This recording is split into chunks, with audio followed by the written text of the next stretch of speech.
అంటే ఆనాడు విమలక్క గొంతు నుంచి వచ్చిన ఈ పాట ఇంపుగా విన్న కేసీఆర్ గారు ఈరోజు కంపుగా వింటున్నారంటారా? అదే అదే అదే బహుశా మీరు చెప్పిన భాషలో భాగంగానే అట్లనే అయ్యి ఉంటుందేమో ఆయనకు.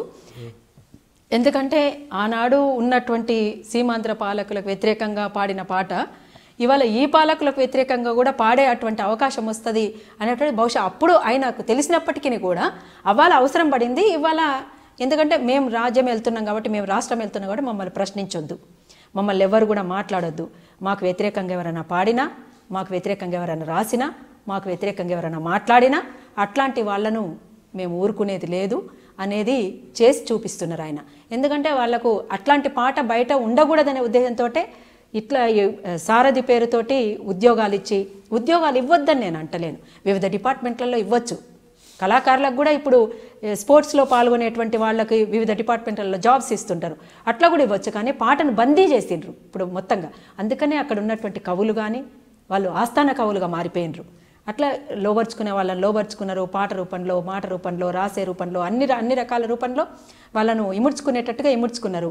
విననటువంటి వాళ్ళ పైననేమో ఇట్లా ఈ రకమైనటువంటి కక్ష సాధింపు ధోరణితోటి కేసులు పెట్టడము, అరెస్టులు చేయించడము.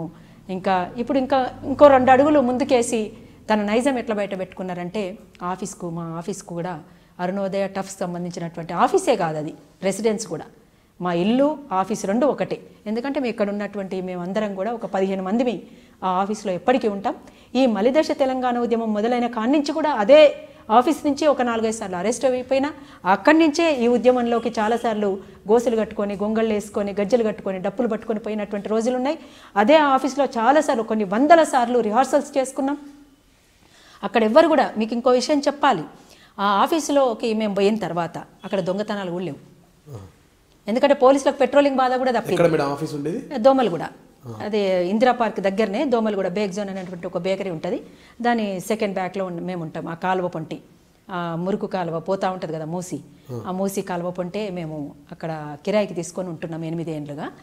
8 ఏళ్ల నుంచి ఉంటున్నటువంటి ఆఫీస్కి హరీష్ రావు గారు వచ్చిండ్రు, మా ఆఫీస్కి స్వామిగౌడ్ గారు వచ్చిండ్రు, ఇదే రసమయ్య బాలకిషన్ దాదాపు ఒక 10 సార్లు 20 సార్లు మా ఆఫీస్లో ఉన్నాడు, తిన్నాడు, పన్నాడు.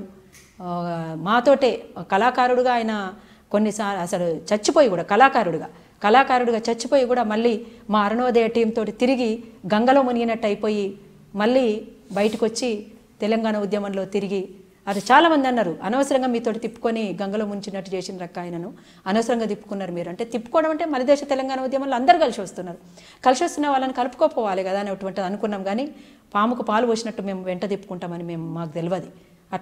అట్లాంటి వీళ్ళందరూ కూడా కూర రాజన్న హాస్పిటల్లో ఉన్నప్పుడు కేసీఆర్ గారు కలిసిండ్రు, కవిత కలిసింది, అందరూ కలిసిండ్రు, మంత్రులు నాయన నరసింహారెడ్డి గారు కలిసిండ్రు, అందరూ కలిసినప్పుడు ఆనాడు చట్ట వ్యతిరేకమైన వాళ్ళు కాకుండా ఇవాళ కొత్తగా ఎట్లయినరు, ఆనాడేమో మంచోళ్ళు ఎట్లయినరు, ఈనాడు చెడ్డోళ్ళు ఎట్లయినరు.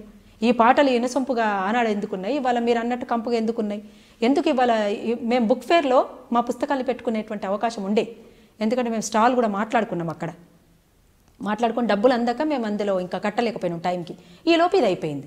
మేము ఈ లోపు డబ్బులు సేకరించుకొని కడదామనుకునే లోపలనే ఇది అయిపోయింది. ఈ పుస్తకాలు ఇంతకుముందు మేము చూపించినాం కదా, ఈ పుస్తకాలన్నీ కూడా అక్కడ ఉన్న నేను మీ విమలక్కను, అరుణోదయ సాంస్కృతిక సమాఖ్య. మీరు చూస్తున్నారు ఐ డ్రీమ్ న్యూస్.